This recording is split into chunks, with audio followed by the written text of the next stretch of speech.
नमस्कार। एक और टिप्पणी के साथ मैं अतुल चौरसिया। भारत ने मंगलवार और बुधवार की दरमियानी रात पाकिस्तान के 9 आतंकवादी ठिकानों पर हमला किया। ये हमले पाकिस्तान में मौजूद लश्कर-ए-तैयबा, जैश-ए-मोहम्मद और रेजिस्टेंस फ्रंट के ठिकानों पर किए गए। भारतीय सेना और विदेश मंत्रालय ने एक साझा प्रेस कॉन्फ्रेंस कर इस हमले की जानकारी दी।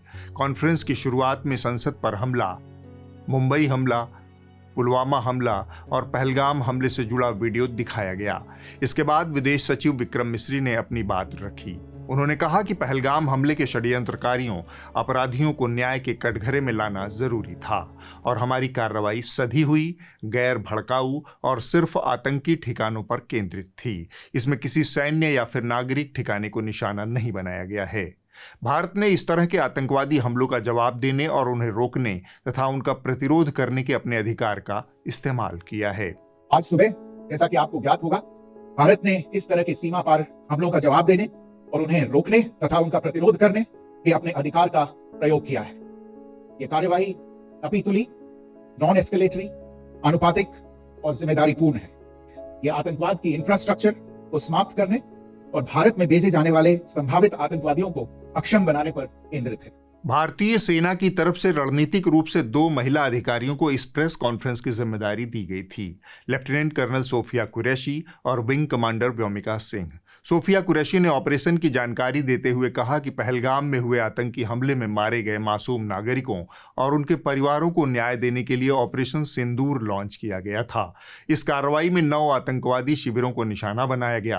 कर्नल सोफिया कुरैशी ने पाकिस्तान और पीओके में निशाना बनाए गए आतंकवादी शिविरों पर हमले का वीडियो और साथ में उनके नाम और वहां होने वाली आतंकवादी गतिविधियों की भी विस्तार से जानकारी दी।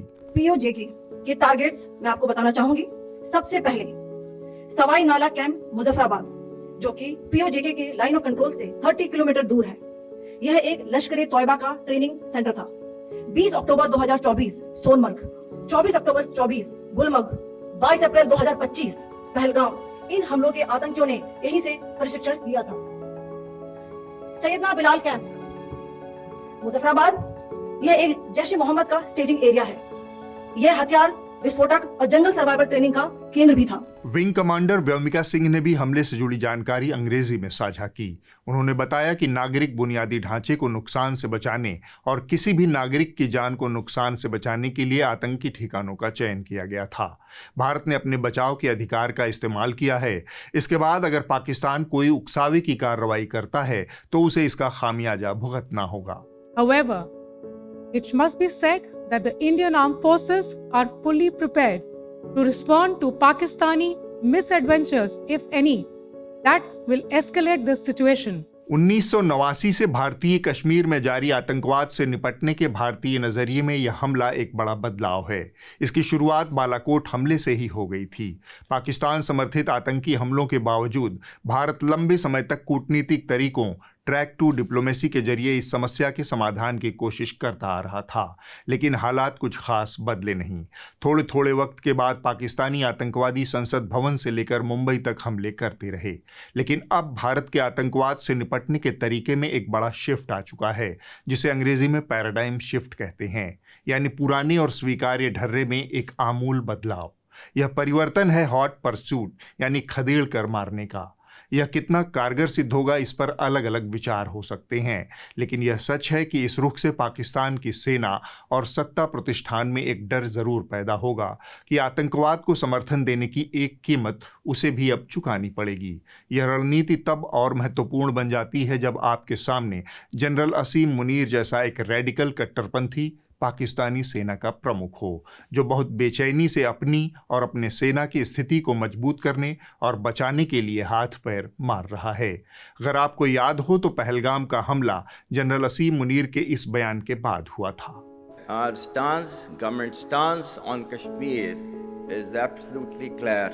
It was our jugular vein. It is our jugular vein.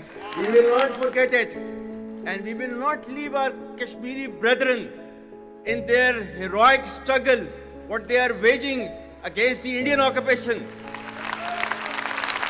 And we have fought 3 wars for Kashmir. Pahalgam के हमले को जनरल मुनीर के इस बयान की रोशनी में देखने की जरूरत है। अब भारत उसका जवाब दे रहा है। युद्ध का विरोधी होने के बावजूद हम अपने बचाव के अधिकार का इस्तेमाल करेंगे। हमें पूरी उम्मीद है कि भारत की सेना इस लक्ष्य को कामयाबी से हासिल करेगी। आपको यह टिप्पणी थोड़ा बासी लगेगी क्योंकि यह पूरा एपिसोड पाकिस्तान में भारतीय सेना के हमले से पहले ही रिकॉर्ड हो चुका था।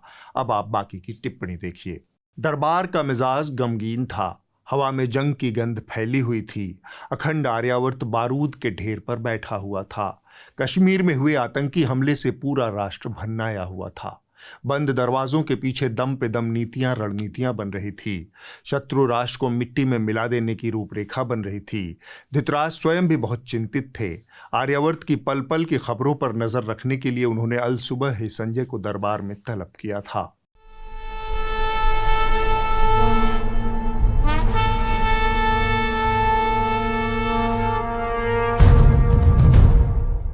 संजय को अंदाजा था कि महाराज ने आज दीवाने आम सवेरे सवेरे ही क्यों खोल दिया है।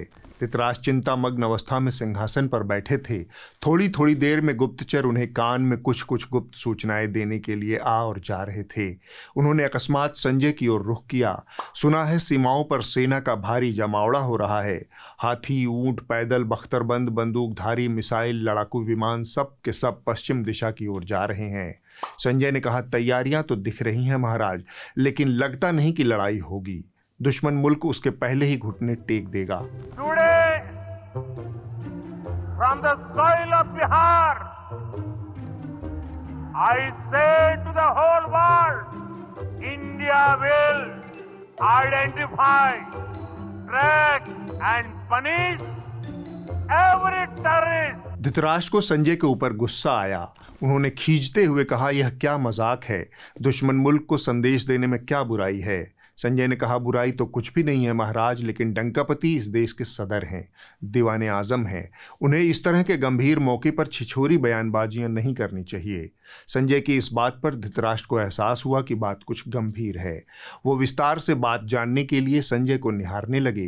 तब संजय ने बात आगे बढ़ाई। जब समूचा देश शोक में है, तब डंकापति दक्कन में एक बंदरगाह का उद्घाटन करने जा रहे हैं। यहाँ तक तो सब कुछ ठीक था, लेकिन बंदरगाह पर वो विपक्षी दल और उसके नेताओं पर फिक्रेबाजी कसने में मशगूल हो गए। हमारे मुख्यमंत्री जी से भी मैं कहना चाहूंगा, आप तो इंडी अलायंस के बहुत बड़े मजबूत पिलर है। यहाँ शशि थरूर भी बैठे हैं और आज का ये इवेंट कई लोगों की नींद हराम कर देगा। डंकापति को पंच लाइन मारने का शौक है, चाहे देश कितने भी संकट में हो। संजय उसी रो में यह बात कह गए। डंकापति ने उसी आयोजन में अपने शामिल बाजा साथी धनराज सेठ की तारीफ के कसीदे भी काढ़ दिए। मैं अभी पोर्ट की विजिट करके आया हूँ और गुजरात के लोगों को जब पता चलेगा कि इतना बढ़िया पोर्ट ये अदानी ने यहाँ केरल में बनाया है।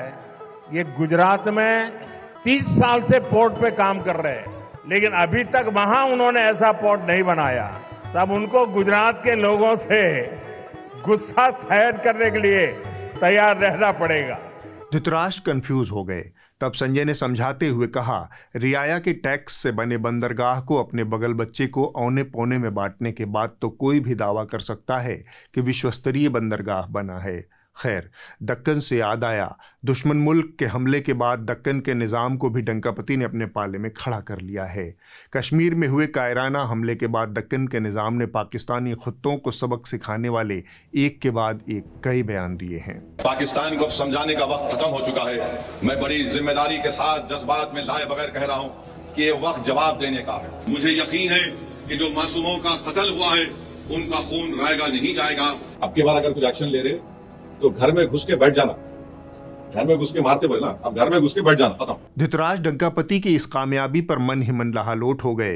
वो पूछना चाहते थे कि हे प्रभु, हे हरि राम कृष्ण जगन्नाथ प्रेमानंद, ये क्या हुआ? लेकिन अपनी भावनाओं को काबू में रखते हुए उन्होंने संजय से सिर्फ इतना ही पूछा कि दक्कन के निजाम का दिल कैसे बदल गया। संजय ने उछलते हुए कहा, बिल्कुल यही सवाल। बिल्कुल यही सवाल अपने स्टूडियो से फिदाइन हमले करने वाली मोहतरमा ने भी पूछा था। देखिए दक्कन के निजाम ने क्या जवाब दिया। लोग कह रहे हैं कि पहलगाम में हुए आतंकी हमले ने असदुद्दीन अवैसी के दिल को बिल्कुल बदल दिया है।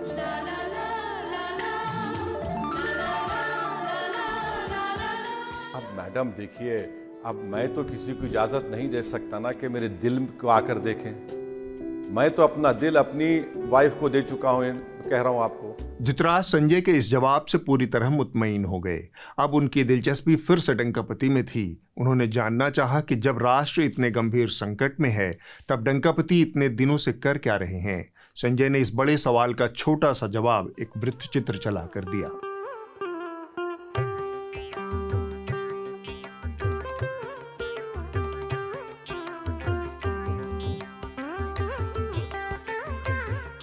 धृतराज समझ गए कि संजय कोई जलेबी छान रहा है। उन्होंने सीधे मुद्दे पर आने की दरख्वास्त की। तब संजय ने कहा, अव्वल तो जहां आतंकवाद के खिलाफ लड़ाई पर रणनीति बन रही हो, जहां दूसरे मुल्क पर हमले या फिर बदले की रणनीति बन रही हो, उस बैठक में फोटोग्राफर बुलाकर मीडिया में फोटो बंटवाने का क्या तुक है। सुरक्षा बैठकों का ऐसा माहौल पूरी दुनिया में किसी देश ने नहीं देखा होगा। जब राष्ट्रीय सुरक्षा या विदेशी हमले को लेकर चर्चा हो रही हो, तब कोई भी देश किसी कैमरामैन या फिर किसी अनधिकृत व्यक्ति को उस कमरे के आसपास भी फटकने नहीं देगा। लेकिन डंकापति के लिए सब कुछ इवेंट है। गंभीर से गंभीर मौके को हल्का कर देना उनकी फितरत है। इस मौके पर उन्होंने पूरे देश को जातिगत जनगणना की बहस में उलझा दिया। केंद्र सरकार देश में अगली जनगणना में जातियों की भी गिनती करेगी। बुधवार को केंद्रीय मंत्री अश्विनी वैष्णव ने राजनीतिक मामलों पर कैबिनेट कमेटी की बैठक में लिए गए सरकार के इस फैसले की जानकारी देते हुए बताया कि जातियों की गिनती जनगणना के साथ की जाएगी। इसके बाद भी संजय रुके नहीं। उनकी भ्रकुटियां डंकापति की आईटी सेल वाली खलिहर सेना पर तन गई। आईटी सेना वालों का रंग इस तरह के मौकों पर निखर कर सामने आता है। उसके लिए न देश मायने रखता है, न सेना के जवान, न महिला, न विधवा। आईटी सेल के नराधमों के लिए सिर्फ नफरत वाली सियासत मायने रखती है। कश्मीर में अपनी जान गंवाने वाले नौसेना के जवान विनय नरवाल की पत्नी ने कहा, मेरे पति की मौत पर सियासत मत करो, इसे मुसलमानों और कश्मीरियों को निशाना बनाने के लिए इस्तेमाल मत करो। People going against Muslims or Kashmiris, we don't want this. We want peace and only peace. इसके बाद गालीबाज सेना काम पर लग गई। उसने विनय नरवाल की विधवा के ऊपर मर्दवादी जहर का हर वो हथियार इस्तेमाल किया जिसके लिए इस देश का बहुसंख्यक मर्द जाना जाता है। खुलेआम गालियां, बलात्कार की धमकियां, चरित्र पर कीचड़ उछालना, इसमें भाजपा के समर्थक दल एलजेपी का नेता हो या फिर खुद को सनातन और हिंदुत्व का चैंपियन बताने वाले हरकारे हों या फिर वो खुद जिन्हें प्रधानमंत्री फॉलो करते हों।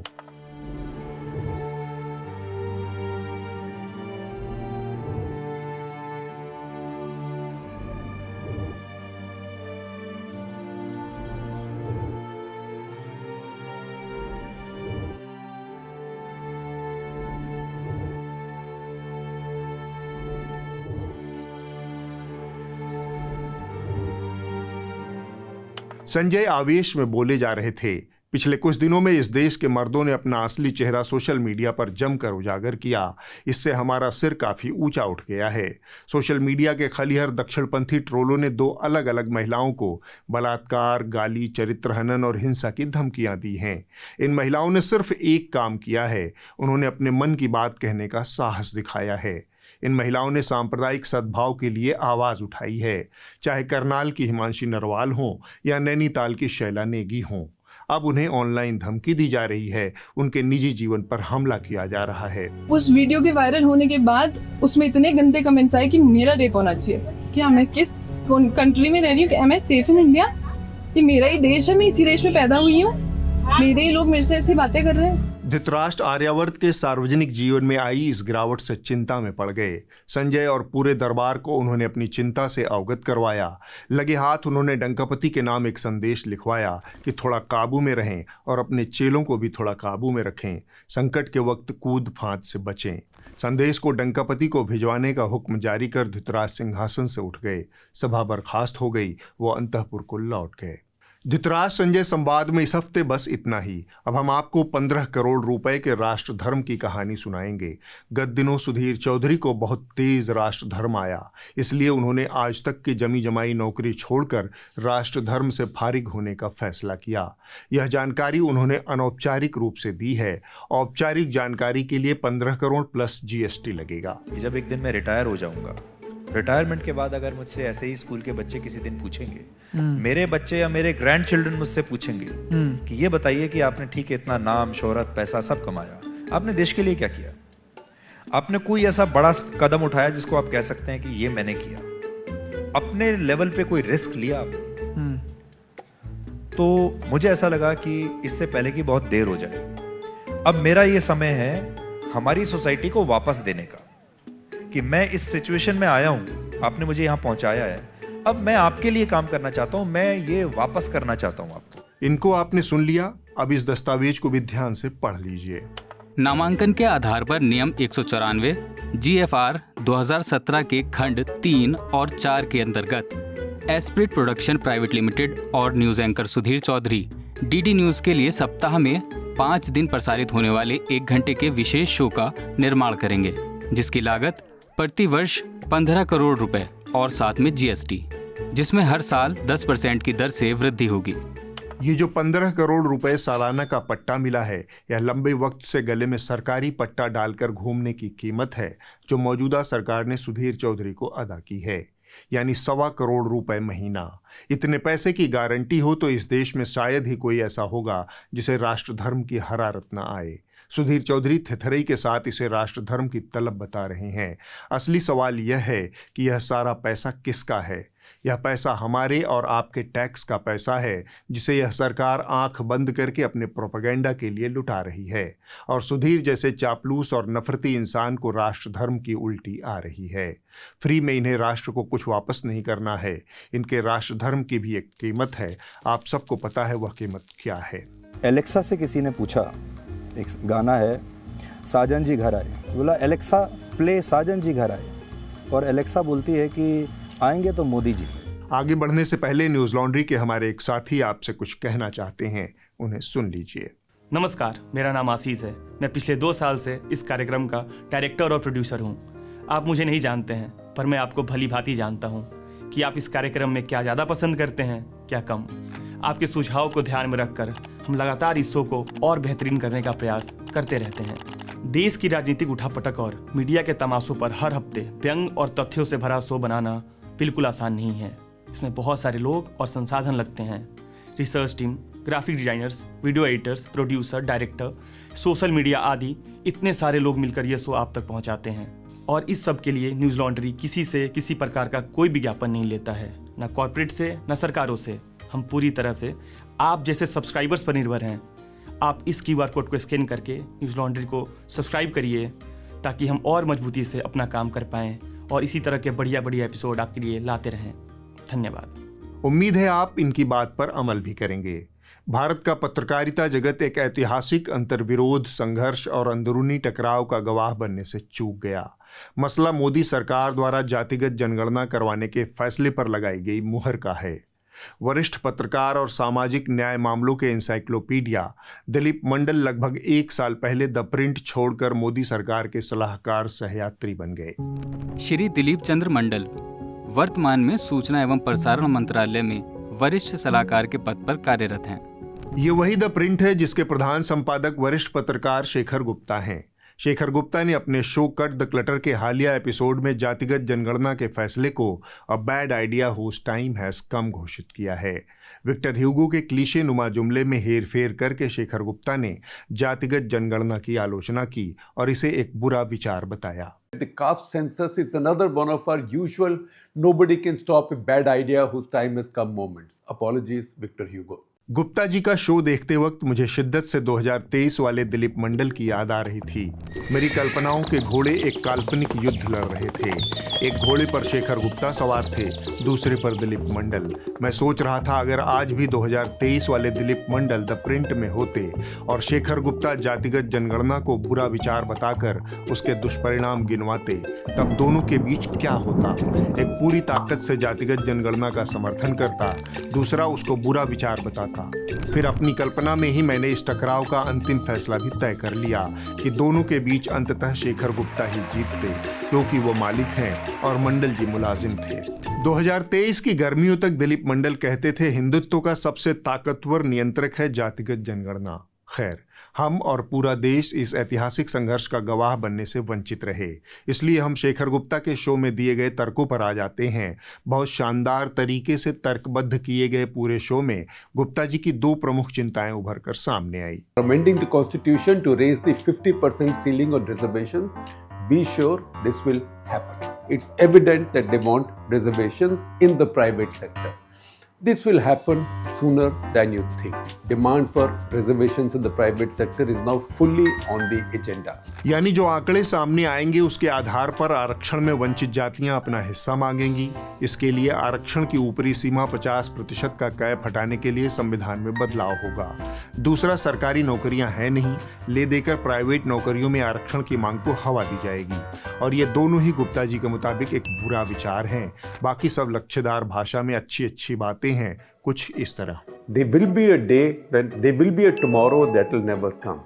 But between that tomorrow and today, there will be many tomorrows. So when that time comes, that tomorrow will not come. Until then you have a lot to do. Sorry Shekhar sir, यह तो बस एक मजाक था।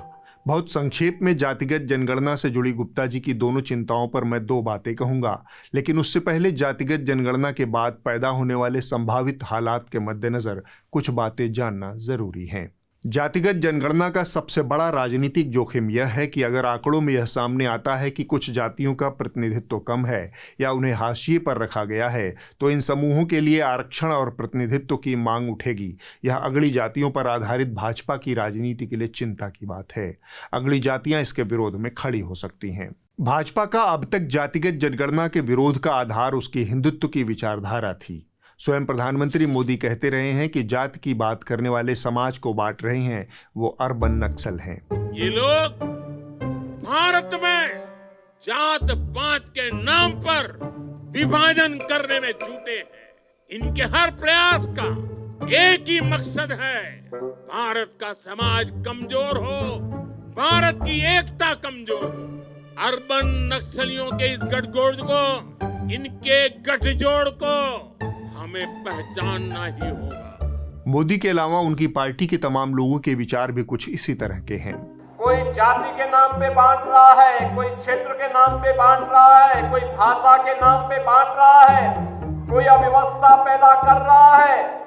याद करना, ये बांटने वाले तत्व, इनमें रावण और दुर्योधन का ही डीएनए इसमें काम कर रहा है। समाज को खंडित कैसे किया जा सके, समाज को तोड़ा कैसे जा सके, समाज को जातियों में कैसे बांटा जा सके और जातियों की आवाज को उठा करके अपना वोट बैंक कैसे बनाया जा सके, इस तरीके से काम होता था। ओबीसी की बात, जनगणना की बात बहुत की जाती है। जिसकी जात का पता नहीं वो गणना की बात करता है। साथ रहेंगे, नेक रहेंगे, बटेंगे तो कटेंगे। जो करेगा जात की बात उसको कस के मारूंगा लात। जातिगत जनगणना की सबसे अहम और तार्किक चुनौती है विभिन्न जातियों और समुदायों की सही पहचान और उनकी सटीक वैज्ञानिक गणना। इसके लिए विशेषज्ञ लोगों और संसाधनों की जरूरत होगी ताकि जो आंकड़ा आए वह किसी भी तरह की गड़बड़ी या फिर संदेह से मुक्त हो। इन चुनौतियों के बावजूद मूल बात एक ही है, जातिगत जनगणना सामाजिक न्याय और ऐतिहासिक अन्याय को दुरुस्त करने का एक जरिया है। नीतियों के निर्माण में इसकी भूमिका सबसे अहम है। अब हम शेखर गुप्ता के द्वारा उठाई गई शंकाओं की बात कर लेते हैं। जातिगत जनगणना एक बुरा विचार के तहत उनकी पहली चिंता थी संविधान में आरक्षण की सीमा बढ़ाने की बात होगी। संविधान का मूल उद्देश्य सभी नागरिकों और समुदायों के बीच समानता, स्वतंत्रता, न्याय और बंधुत्व की जमीन तैयार करना है। अगर यह जमीन आरक्षण की सीमा को बढ़ाकर हासिल होती है तो इसमें हर्ज क्या है? यह बुरा विचार कैसे है? गुप्ता जी का दूसरा तर्क है कि सरकारी नौकरियां हैं नहीं, प्राइवेट सेक्टर में आरक्षण की मांग उठेगी। यहां पर मैं जो तर्क दूंगा वह बाजारवादी न होकर समाजवादी लगेगा। देश में जो प्राइवेट सेक्टर पैदा हुआ है वह किस कीमत पर पैदा हुआ है? वह इसी देश के संसाधनों का इस्तेमाल करके अपना विकास कर रहा है। तो फिर इसका लाभ 2, 4, 100, 50 व्यापारिक घरानों में क्यों इकट्ठा होना चाहिए? अगर जातिवाद देश की सच्चाई है और आरक्षण उसका इलाज है तो फिर प्राइवेट सेक्टर में यह परिलक्षित क्यों नहीं होना चाहिए? इस देश का प्राइवेट सेक्टर इस देश की सामाजिक सच्चाई के साथ तालमेल बिठाते हुए एक सकारात्मक और बड़े बदलाव का सहयात्री क्यों नहीं बन सकता? दुनिया के अलग अलग हिस्सों में अफर्मेटिव एक्शंस के तहत प्राइवेट सेक्टर अपना योगदान देता है, तो फिर भारत में इससे परहेज क्यों? माफ कीजिए, पर गुप्ता जी का विचार सिर्फ उन 2-450 घरानों के हितों को ध्यान में रखकर बनाया गया विचार है। एक नजर खबरिया चैनलों की दुनिया पर मार लेते हैं। वहां इस हफ्ते भी पाकिस्तान ही छाया रहा। The time to really bash up the Pakistanis is coming. It's very exciting, isn't it? I mean, लेकिन टीआरपी के भूखे खबरिया चैनलों के शेरों ने अपनी कुंठा निकालने के लिए इस बार पाकिस्तान के पेड तथा कथित विशेषज्ञों को जुटा लिया था। उनके ऊपर हमले करके उन्होंने भारत को विजेता घोषित कर दिया है। मेजर गौरव आर्या को लाए ना, इससे मैं पूछूं चाय पीनी है या कॉफी? मुझे चाय पिलाओगे? एक बात बताओ, घर में अम्मी से पूछ कर आए थे कि अपने अब्बू से मिलने आ रहा हूँ। हिंदू मुस्लिम हिंदू मुस्लिम हिंदू मुस्लिम। गाँव मुतर पिलाऊंगा तो मैं गाँव मुतर या इस कपल को गाँव पी ले तेरे मुंह में अपने पी ले, पानी की जगह पियो गधे का। हिंदू मुस्लिम हिंदू मुस्लिम हिंदू मुस्लिम। तुम्हारे हाथों से मैं बिरयानी बनवाऊंगा सोशल मीडिया और लिटा के तुम्हें मिट्टी और कीचड़ में तुम्हें बाहर धूप में बिठा के रखूंगा। हिंदू मुस्लिम हिंदू मुस्लिम हिंदू मुस्लिम। जिस बंदे का नाम ही मेजर सूर हो तो वो सूर ही होगा ना, सुअर होगा वो ना। और गंजे, और मेरा नाम तूर है और तूर तुझे चूर चूर करेगा। हिंदू मुस्लिम हिंदू मुस्लिम हिंदू मुस्लिम। Ma'am, what is the trending substance that you've been consuming? Go and prepare your army. Oh, I think because of the drugs that you've been consuming, I think you can't hear. Only output is there, input is gone. Hindu मुस्लिम हिंदू मुस्लिम हिंदू मुस्लिम। सरकार ने सुरक्षा एजेंसियों के खिलाफ भड़काऊ और सांप्रदायिक रूप से संवेदनशील सामग्री और गलत सूचनाएं प्रसारित करने के लिए 16 पाकिस्तानी यूट्यूब चैनलों पर प्रतिबंध लगा दिया है। मजे की बात यह है कि एक तरफ सरकार इन यूट्यूबरों को प्रतिबंधित कर रही है, दूसरी तरफ टीआरपी के भूखे हमारे खबरिया चैनल वाले पाकिस्तानी पैनलिस्टों को अपने अपने चैनलों पर बिठाकर मरने मारने और सर काटने वाली नूरा कुश्ती जारी रखे हुए हैं। इसे देखते हुए खबरिया चैनलों की नियामक संस्था एनबीडीए ने भारत विरोधी बात करने वाले पाकिस्तानी पैनलिस्टों को नहीं बुलाने की एडवाइजरी जारी की है। एनबीडीए के संपादकों को सलाह दी जाती है कि वे अपने कार्यक्रमों में पाकिस्तान के ऐसे पैनलिस्ट, वक्ता और टिप्पणीकारों को आमंत्रित न करें जो राष्ट्र की संप्रभुता, अखंडता और सुरक्षा को कमजोर करने वाले विचारों को बढ़ावा देने और हमारे देश के खिलाफ बोलने के लिए जाने जाते हैं। संपादकों से अनुरोध है कि वे उच्च स्तर के संपादकीय विवेक और निर्णय का प्रयोग करें ताकि ये सुनिश्चित किया जा सके कि चैनलों, डिजिटल प्लेटफॉर्म्स का दुरुपयोग भारत विरोधी झूठे प्रचार के लिए न किया जाए। खबरिया चैनलों की मंशा शायद यह हो कि जब तक मोदी जी मीटिंगों में व्यस्त हैं, तब तक हम ही लोग पाकिस्तान से दो दो हाथ कर लेते हैं।